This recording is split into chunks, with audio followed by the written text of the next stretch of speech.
I know what you're thinking, Mad Max, a comic book film, what on earth is this guy talking about?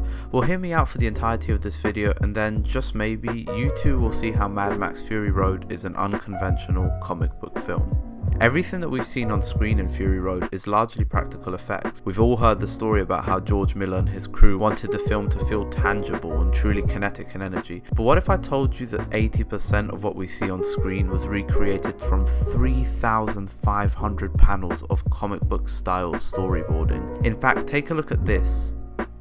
And now this.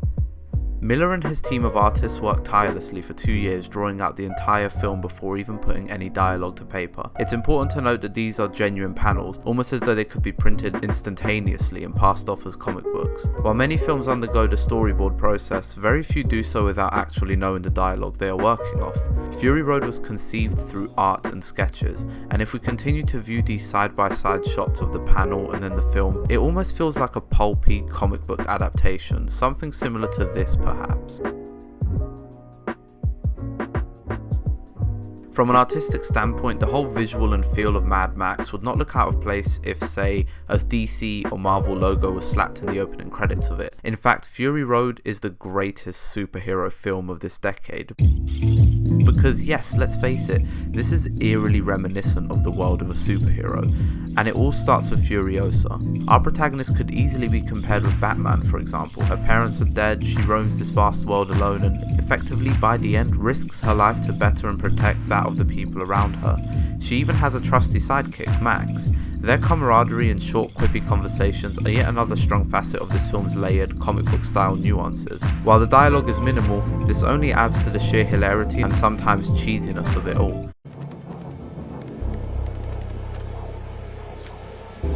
Miller himself had this to say about the dialogue.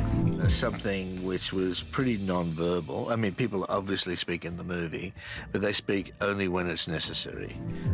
And I think that quote is super important, especially as it's a way of prioritizing the images as vivid replacements of words. There's the often spouted cliche in screenwriting where you can paint a picture with words, but Fury Road almost subverts this, as its pictures evoke words instead. The minimal dialogue has its roots deeply ingrained in the comic book style, with Miller's storyboards even after the script containing 0 words. Another little nuance which solidifies Fury Road as a somewhat unconventional comic book film is the character names. They don't usually feel like real people, almost as though these are their aliases or alter egos. Furiosa, Max Rokatansky, Immortan Joe, Slip, Nux. The list goes on. Oh, and the Commoduphoria. He's pretty fucking awesome.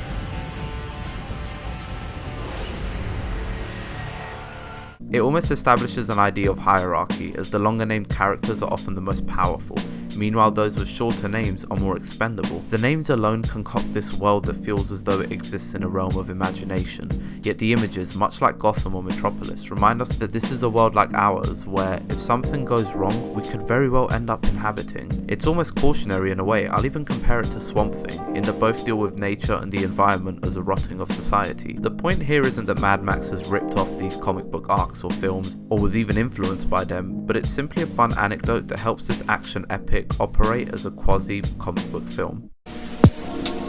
On the topic of characters, Fury Road also delivers the brutish villain in Immortan Joe, a man hungry for water and oil, depriving everyone of natural resources for his own presidential-like power. His cult sees him command the war boys into giving up their lives for him if needs be. In return, he promises them a berth in the afterlife of Valhalla. Conquering, return my treasures to me, and I myself will carry you to the gates of Valhalla. We've seen this type of manipulative and power-hungry villain in the likes of Green Goblin in many Spider-Man arcs, or the Joker and his endless band of goons. The myth and legend of Immortan Joe makes him as compelling as the best comic book villains too. He even has that stereotypical muffled voice of the comic book villain like, say, Bane for example. And as a side note, Fury Road has recently been turned into an actual comic book series.